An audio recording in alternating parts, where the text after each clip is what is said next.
네, 오늘은 성전의 건축을 시작한 솔로몬, 그리고 솔로몬이 지은 성전의 그 내부 규빗에 대하여서 설명을 하는 장면입니다. 오늘 먼저 본문을 볼 때 우리가 좀 주목해야 될 부분은 뭐냐면 바로 이 성전의 배경인데요. 바로 1절을 보니까 이렇게 되어 있습니다. 어디에서 지었냐 보니까 바로 예루살렘 모리아 산에서 지었다라고 이야기합니다. 모리아 산은 성경에서 몇 번 등장하는데요. 중요한 장면이 있습니다. 첫 번째는 아브라함이 이삭을 바친 장소가 바로 모리아 산입니다. 그리고 두 번째로 오늘 본문에서 나타나는데요. 바로 다윗에게 나타나신 곳이다 하는 것입니다. 그런데 이 모리아 산에 대한 설명이 나올 때 성전을 짓는 장소 중에 모리아 산이 택하여졌는데요.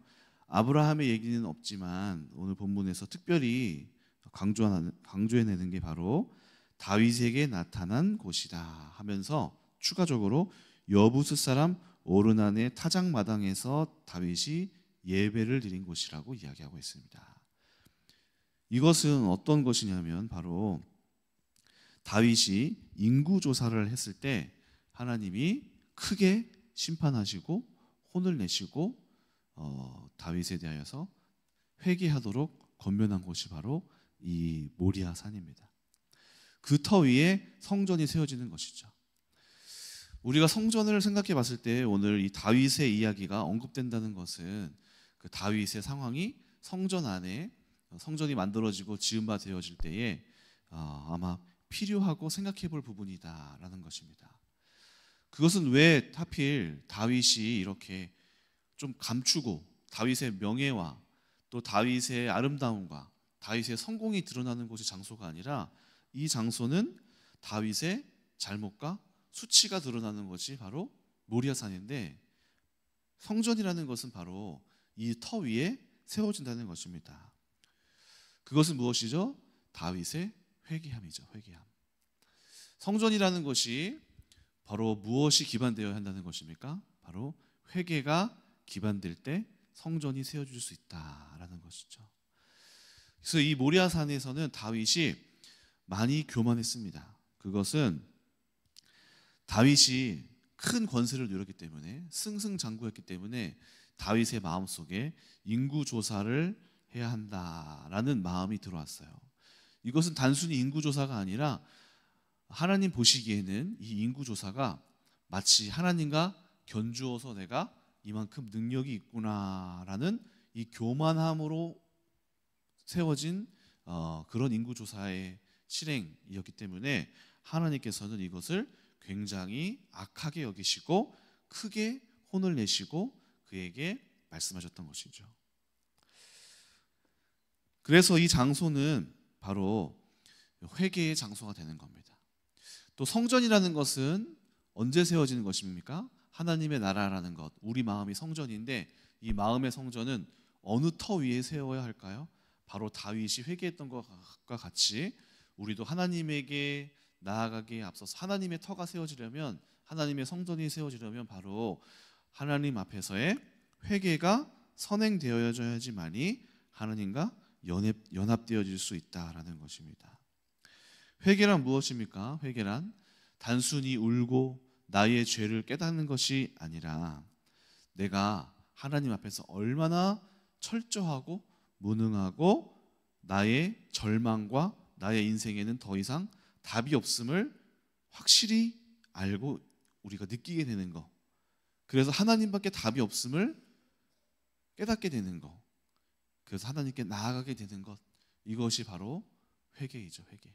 내가 뭐 잘못했다, 뭐가 내가 실수했다 정도가 아니라 나라는 존재 자체의 무능함, 나라는 존재의 악함, 절망, 이런 것들을 확실하게 마음에 새기게 되는 것이 바로 회개인 것입니다. 나라는 존재에서 끊임없이 쏟아져 나오는 추악함, 내 안에 죄악의 근본이 있음을 발견하게 되고, 나라는 존재가 구제불능이고 무자비하고 이기주의적이고 추악하고 나의 욕심을 위해서는 내가 무슨 짓도 할 수 있는 이 나의 안에 있는 아주 죄성을 악랄하게 발견하게 되는 거. 나에 있는 이 악랄함이 있구나. 이런 모든 죄성을 발견하게 되는 상태가 바로 회개의 시간이 되는 것이지요. 그래서 이 시간이 필수적이고 우리 안에 이 회개를 깊게 깨닫는 시간이 필요합니다. 그래서 우리가 이제 신앙생활을 할 때 누군가가 이제 변화되어져 가는 과정을 볼 때 이 회개의 시간과 또 자신의 죄를 알아가는 그 시간이 깊게 이루어지면 이루어질수록 이 사람이 철저하게 하나님 앞에서 자신의 상태를 알고 하나님 앞에 돌아오게 됩니다. 그런데 만약에 이 회개의 시간이 짧거나 누군가의 강요에 의해서 회개가 억지로 이루어지거나 하게 될 때 이 사람은 회개에 대하여서 깊게 깨닫지 못하고 자신의 잘못을 깊게 누리는 시간을 갖지 못하게 되면 그 사람은 하나님 앞에서 철저하게 자신을 보지 못하게 됩니다.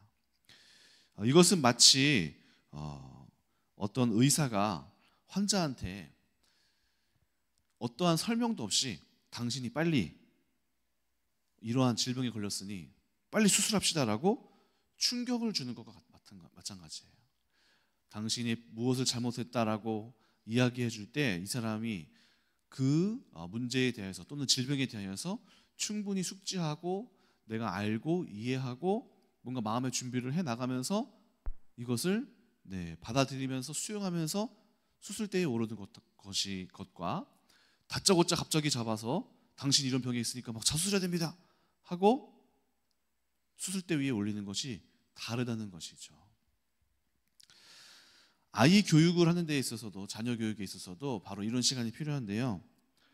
아이가 잘못했을 때 우리가 혼을 내서 가르치는데 이때 이 아이에게 필요한 게 뭐냐면요. 바로 자신이 무엇을 잘못했는지 스스로 알고 받아들이고 인정하는 시간이 필요하다는 겁니다. 근데 이제 부모님들은 무엇을 원하죠? 빨리 부모님이 원하는 대답을 하고 그렇게 잘못했다고 해 이렇게 하기를 원하죠. 마치 학교에서도 두 친구가 싸웠어요. 빨리 둘이 악수해 해서 악수했으니까 화해한 거야 라고 처리하는 것과 비슷해 보이는 거죠. 충분히 잘못을 인지하고 숙지하게 됐을 때 아이가 부모 앞에서 충분히 그 잘못에 대하여서 음미하고 이것이 정말 악한 일이구나 라고 깨달았을 때 진정한 회개가 나오는 것이죠. 근데 우리의 부모님들이나 교육에 있어서도 너무 성급하게 어떻게 합니까?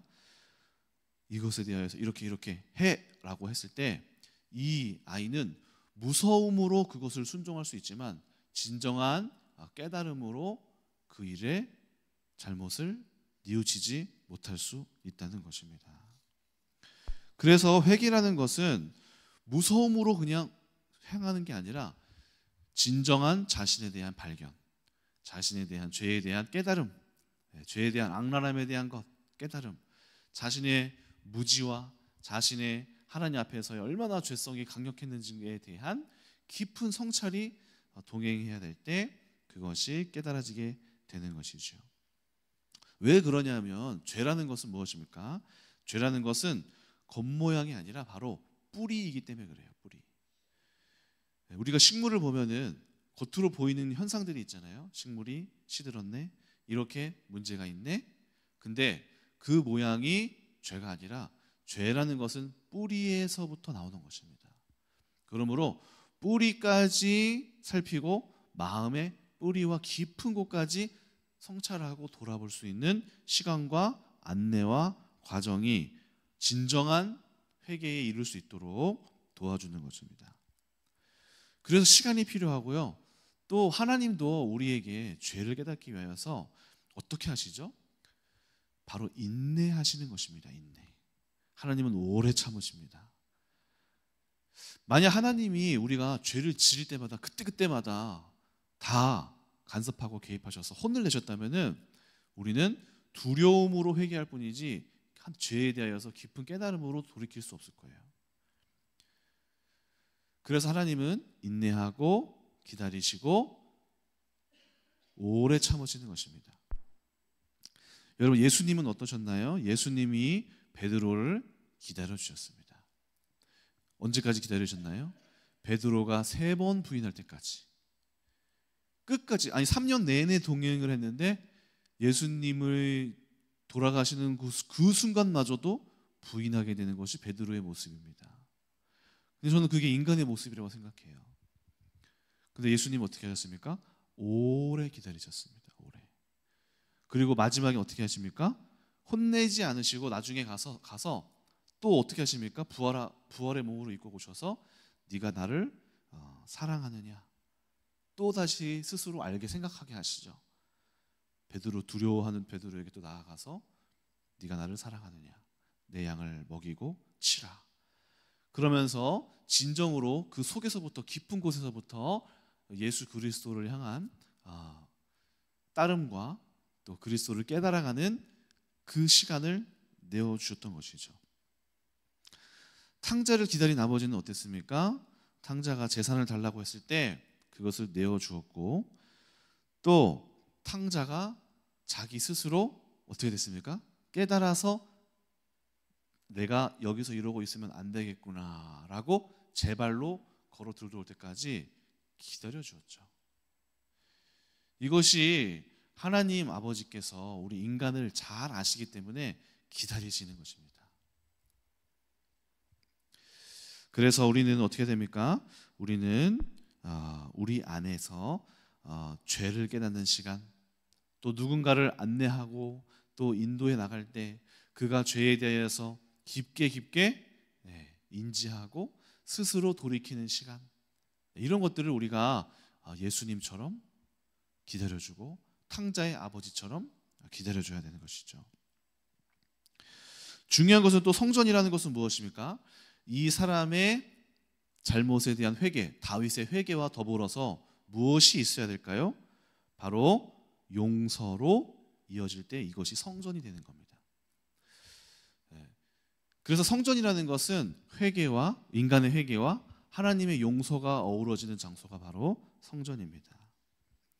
하나님은 우리를 받아주신 겁니다. 받아주신 거. 용서해 주셨기 때문에 우리가 하나님과 연합될 수 있는 거예요. 아무리 이 사람이 죄를 깨달았다고 한들 용서를 해주시는 분이 없으면 그것은 한편으로밖에 되어지지 않는 겁니다. 만약에 제가 이제 바람을 펴서 죄를 졌다고 해보세요. 제가 철저하게 깨달았어요. 철저하게 이것이 안 된다는 거 알았어요. 근데 제가 돌아왔을 때 아내가 저를 용서해 주지 않는다면은 제가 아무리 깨달아도 이것은 그냥 나의 깨달음으로 끝나는 거예요. 근데 아내가 나를 만약에 용서해 줬다, 이것에 대하여서 나를 기회를 주고 다시 시작할 수 있는 것이 되었다, 그제서야 다시 시작될 수 있는 거죠. 우리도 기억해야 될 것이 무엇입니까? 우리의 죄를 철저히 깨달았다고 해서 우리의 깨달음으로만 끝나는 게 아니라 하나님의 성전은 하나님이 우리를 용서해 주셨기 때문에 우리가 우리 안에서 다시 성전으로 시작되었다라는 사실을 깨달아야 하는 것이죠. 그래서 하나님이 우리를 용서해 주셨고 우리의 죄성과 우리의 그 악랄함과 그 추악함으로 하나님을 대적하였지만, 그것이 여러 번 하나님을, 예수 그리스도를 십자가에 찌르고 못 박고 하였지만 그것조차도 예수님께서 우리를 용서하고 받아주셨다라는 사실을 기억해야 됩니다. 그래서 성경이 하는 이야기가 무엇입니까? 계속해서 하는 것이 무엇입니까? 끊임없이 용서하라. 70번씩 7번 용서하라. 골로새서 3장 13절에서 이렇게 얘기합니다. 누가 누구에게 불만이 있거든 서로 용납하여 피차 용서하되 주께서 너희를 용서하신 것 같이 너희도 그리하고. 에베소서 4장 32절 이렇게 얘기합니다. 서로 친절하게 하며 불쌍히 여기고 서로 용서하기를 하나님이 그리스도 안에서 너희를 용서하심과 같이 하라. 그래서 우리 안에 있는 하나님의 성전은 어떻게 이루어지냐면요, 회개의 깊은 깨달음과 그것을 용납하는 사람, 용서하는 사람이 있을 때 이 두 가지가 함께 이루어질 때 그 안에서 하나님의 연합이 열매가 바로 성전이 되어져 가는 것입니다. 그래서 오늘 3장에 나타난 이 성전은 바로 다윗의 이야기가 언급된다는 것은 성전은 어떻게 이루어졌느냐? 다윗의 회개와 하나님이 그것을 용서하심이 이루어진 것이다. 오늘날 우리도 마찬가지입니다. 오늘날 우리도 하나님 앞에서의 철저한 죄인됨을 깨달음과 하나님이 우리를 용서하셨기 때문에 그 안에서 연합이 되어져서 우리 안에 하나님의 거룩한 성전이 이루어졌음을 깨달아야 할 것입니다.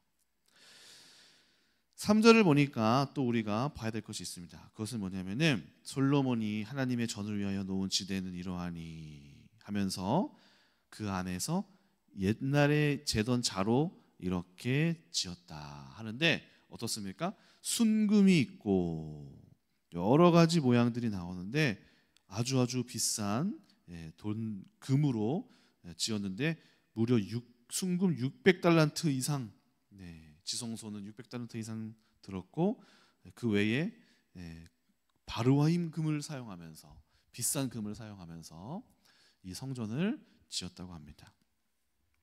이것은 무엇을 또 생각해 볼 수 있게 하나요?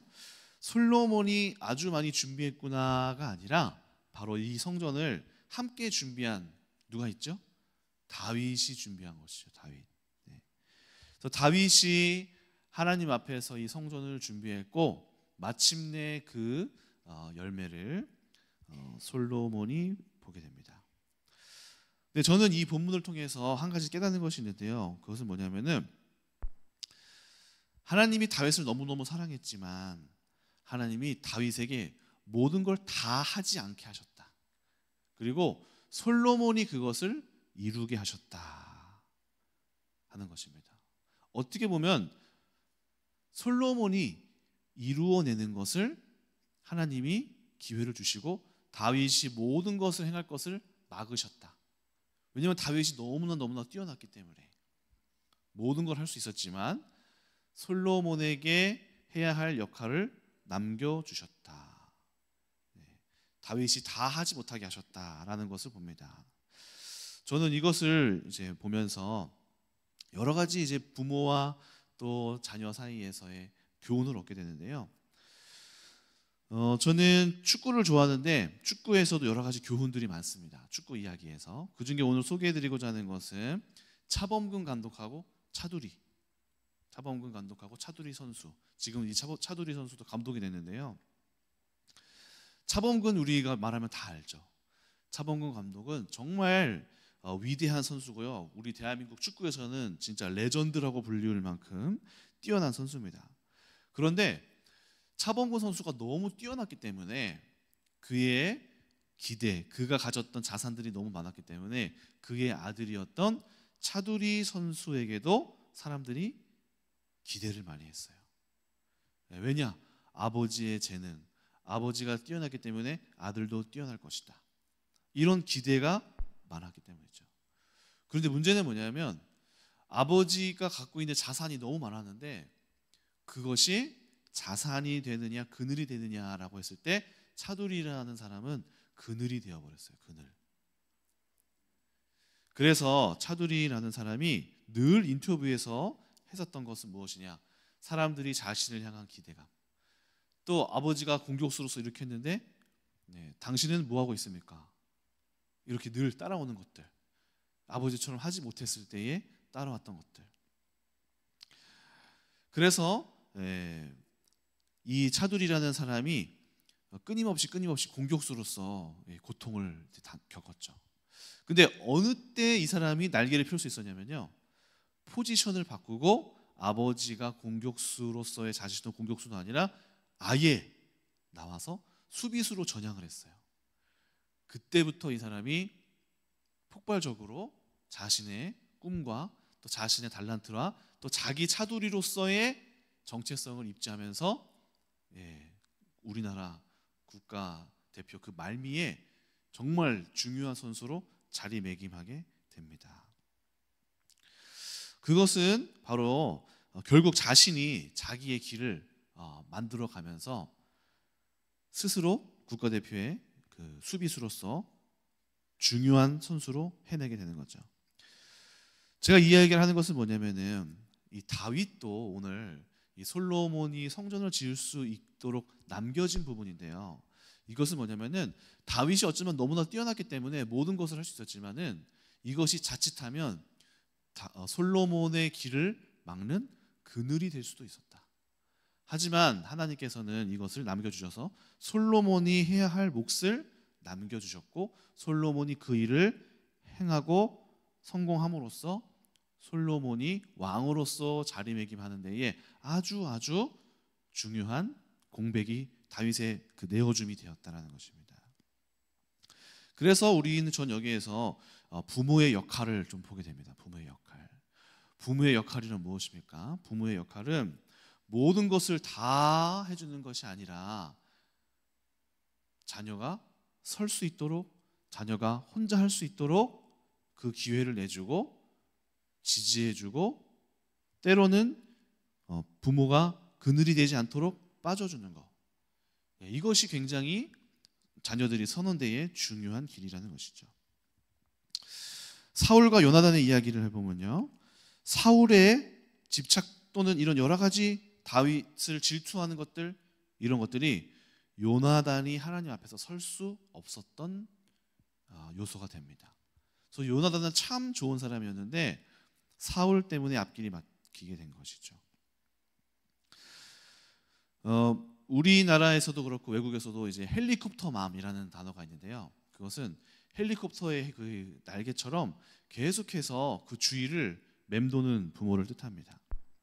그래서 만약에 부모가 자녀의 숙제를 해주면 성적은 올라가겠지만 아이는 배우질 못합니다. 부모가 자녀를 업고 정상에 가면 정상을 찍을 수 있지만 이 아이는 올라가는 경험을 하지 못한다는 것이죠. 그래서 우리는 부모의 역할이 무엇인가를 생각해 봐야 합니다. 그래서 자녀가 선택하고 자녀가 해야 할 일을 지지해주고 또 안내해주고 해줄 수 있지만 점점 자녀의 이 성인이 되어가는 과정에서 결정권까지 부모가 해주는 것을 이제는 어린아이 시절 때는 할 수 있지만 성인이 되어갈 때는 그것을 지켜봐주고 기다려주고 자녀가 잘못하더라도 그것을 기다려줄 수 있는 부모가 좋은 부모라는 것입니다. 그래서 영상도 있잖아요. 옛날에 다큐멘터리 보면은 우리나라 부모님 또 어떤 부모님 나오는데 아이가 뭔가 선택을 하려고 해요. 퀴즈를 풀어요. 퀴즈를 푸는데 엄마가 옆에서 보고 있어요. 근데 이제 조급한 부모님도 어떻게 하면요, 아니 왼쪽, 아니야 오른쪽이야, 움직여 위 아니 그거 아니야 해서 아이가 이거야? 그거 해, 그치 됐다 와 이렇게 하더라고. 근데 이 아이가 스스로 선택하게 해주는 부모는 아무 말도 안 해요. 가만히 있어요. 틀려요. 막 애가 틀려도 가만히 기다려주고 옆에서 다시 해볼까? 잘못했네. 다시 한번 해보자. 뭐가 틀렸네를 알려주는 게 아니라 다시 해보자. 이 격려만 해준다는 거죠. 그러니까 아이가 스스로 이거를 결국에는 맞춰가더라는 거예요. 시간이 지나고 나서 보니까 이 결과가 독립성이 있는 아이는 그때 부모들이 모든 선택을 다 해주는 게 아니라 부모가 실패를 기다려주고 인내해줬던 자녀들이 결국에는 스스로 할 수 있는 아이가 되더라. 그런데 여전히 부모가 선택해주고 알려주고 모든 결과까지 해주는 부모의 아이들은 성인이 됐는데도 엄마가 이렇게 해주기를 바라고 엄마가 이렇게 해준다고 했는데 요즘 여러분 그거 아세요? 요즘 군대에도 부모님들이 전화한대요. 군대 부모님이 전화해서 여보세요, 누구 대장님이에요? 우리 아들 왜 그래요? 군대에서. 여러분 이게 무슨 일입니까? 나중에는 직장의 상사한테도 전화하겠어. 직장 상사한테. 그러므로 우리 가운데에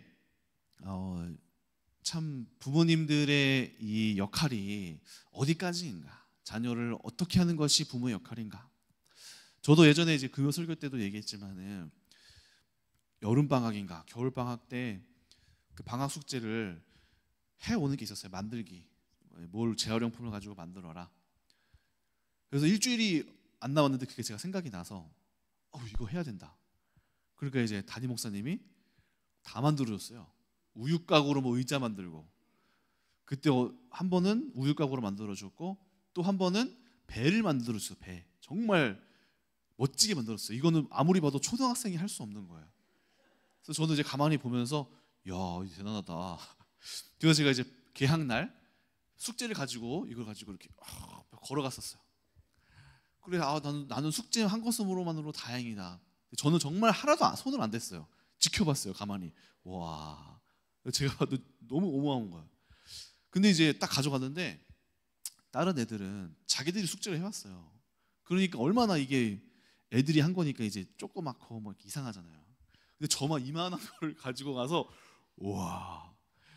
근데 이제 그냥 숙제 해왔으면 넘어가면 되는 건데 선생님이 보시더니 어머, 동주야, 너무 잘했다. 이건 학교 전시를 해야 된다.